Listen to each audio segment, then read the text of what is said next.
Pada khutbah pada siang hari yang penuh keberkahan ini, khatib berwasiat kepada kita semua untuk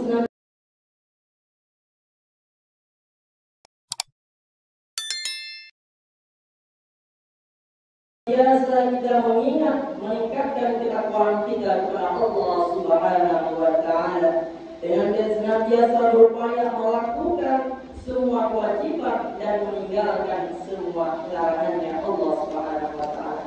Hadirin jamaah salat Jumat yang dirahmati oleh Allah Subhanahu wa Ta'ala. Muharram adalah salah satu dari 4 bulan yang dimuliakan.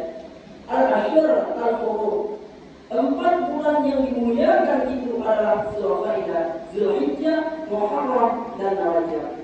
Di antara amalan bulan Muharram adalah yang pertama, memperbanyak puasa sebagaimana disabdakan oleh baginda Nabi kita Nabi besar Muhammad sallallahu alaihi wasallam.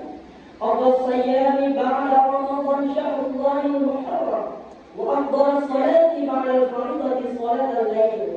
Maknanya ialah puasa yang paling utama setelah Ramadan adalah puasa bulan Muharram.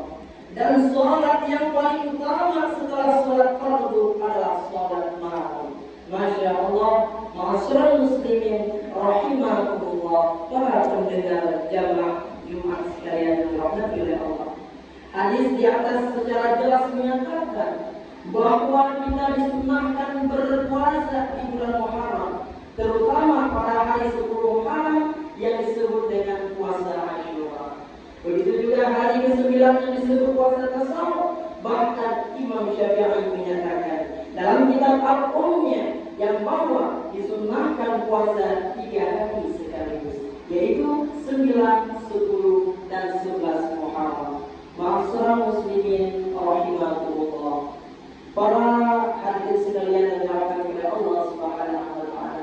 Sedangkan mengenai peristiwa penting bulan Muharram, terutama pada hari Asyura, di antaranya adalah pada hari Asyura Allah menerima taubat Nabi Adam alaihissalam dari maksiat yang beliau lakukan, yang bukan kufur, bukan dosa besar dan bukan dosa kecil, yang mengandung unsur kehinaan jiwa. Bagaimana maksudnya?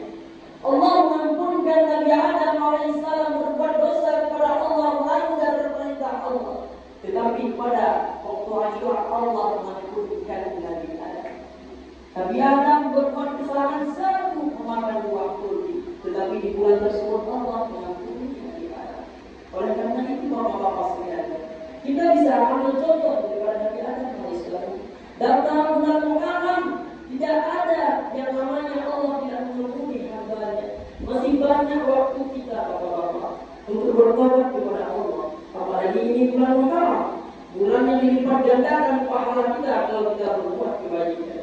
Oleh karena itu kita perbanyakkanlah zikir kita, perbanyakkanlah selawat kita, baca Al-Quran kita.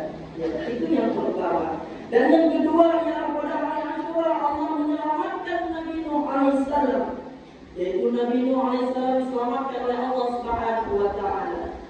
Tidak ada yang menyangka, anaknya sendiri pun tidak mau ikut kepada Nabi Nuh. Bahkan istrinya sendiri pun tidak mau, jangankan orang lain, keluarga sendiri pun tidak mau. Tetapi Allah menyelamatkan Nabi Nuh alaihissalam dengan membuat perang besar di atas gunung bukit tinggi. Apa kata anaknya? Ayahku sudah gila, suamiku sudah gila, orang-orang kampung bilang Nuh sudah gila. Tetapi pada dasarnya bapak-bapak bisa kita ambil pelajaran. Kalau ada kita pengorbanan masjid, kita membuka majelis, membuka pesantren, membuka ini itu untuk jalan Allah, itu tandanya ada rintangan. Itulah kita ambil daripada sejarah. Kalau kita mau selamat, ikutilah yang baik-baik.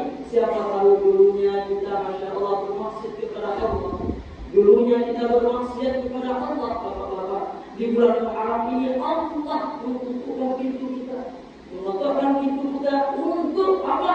Untuk mendekatkan diri kepada Allah Subhanahu wa Ta'ala. Dan pada hari Asyura juga Allah menenggelamkan Fir'aun tersebut yang mengaku dirinya hebat, bahkan dia mengaku seorang Tuhan. Na'udzubillah. segitunya firman.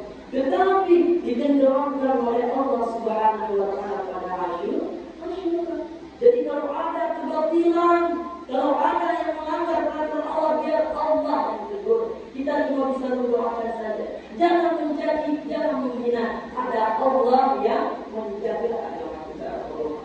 Jadi yang seterusnya yaitu pada hari Asyura Allah menyelamatkan Nabi Yunus alaihissalam daripada pendidikan.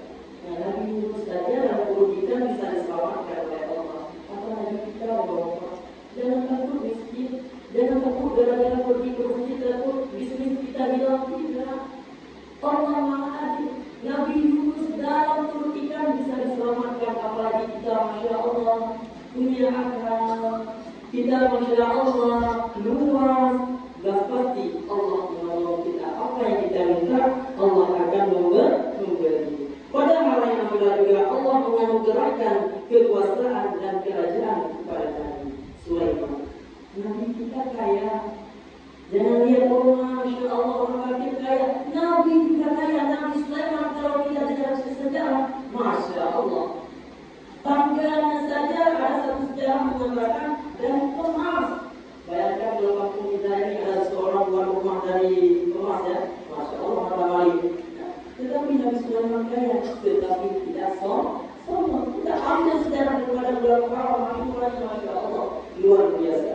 Dan seterusnya pada hari Asyura Allah menyembuhkan penyakit Nabi Ayub alaihissalam yang diderita 18 tahun, masya Allah. Dan kita ini sakit 18 tahun, tetapi beliau tidak mengeluh, bapak-bapak. Nabi Ayub sakit 18 tahun tidak mengeluh, sedangkan kita 2 hari, 5 hari saja sakit sudah geger otak. Pikirannya siapa yang sakit saya? Iya kita. Tetapi Nabi dulu masya Allah bersabar. Di balik kesabaran tersebut, sesuatu yang dikasihkan oleh Allah Subhanahu wa Ta'ala ada hikmahnya bapak semuanya. Allah kasih penyakit, mungkin dengan penyakit tersebut akan habis dosa-dosa kita di bulan Muharram ini. Kita doakan Pak, masya Allah kita sudah masuk di bulan Muharram, bulan yang mulia ini. Jangan tetap kita daripada tubuh kita. Kita tidak tahu ya Allah. Kami selama ini berbuat dosa kepada-Mu ya Allah. Dengan masuknya bulan Muharram ini ya Allah, tolong bukakanlah pintu hati kami ya Allah. Kami berbuat maksiat kepada-Mu ya Allah, tetapi Engkau masih sayang kepada kami ya Allah. Bukakanlah pintu hati kami di bulan ini ya Allah, sebagaimana orang-orang dulu yang Engkau buka hatinya ya Allah. Masya Allah. Masyarakat muslimin rahimahullah, para pendengar jemaah Jumat yang dirahmati oleh Allah Subhanahu wa Ta'ala. Jadi kita ada 2 ayat yaitu al-khalaqul takasur hatta zurtumul maqabir. Berpegang-peganglah sehingga melahirkan kamu, sehingga kamu sadar kapan sadarnya dalam tafsir itu kita sudah masuk dalam kubur. Itu kata Allah. Jadi jangan sampai kita sia-sia. Orang dalam kubur kepengen kembali lagi bapak-bapak, kepengen hidup lagi. Orang tua kita yang sudah meninggal kepengen hidup lagi untuk bertobat kepada Allah. Oleh karena itu kita yang masih hidup seperti ayat tadi tafsirannya ialah jangan sampai kita lalai digalaikan oleh dunia sehingga kita lupa kepada takwa. Alhamdulillah hadirin sekalian yang dirahmati oleh Allah, saya yakin karena kenapa majlis kita masya Allah di mana-mana ada ulama-ulama kita, DKM kita, kiai kita, asatid kita, suku kita masih luar biasa, imam-imam kita masih kuat. Jadi oleh karena itu masyarakat semuanya muda-muda, ayah-ayah semuanya malah kita mendorong untuk menjalankan yaitu tugasnya daripada Allah Subhanahu wa Ta'ala. Karena panjang lebar kita bicara waktu Jumat ya, mungkin ada kesibukan, kita ambil kesimpulan daripada hadis daripada hadis ini. Kesimpulan yang pertama, kita renungkan bapak-bapak. Kalau kita renungkan pengorbanan Rasulullah SAW, benar Rasulullah wajar Ustaz. Rasulullah karena beliau sanggup menerima sakit, beliau sanggup menerima tantangan.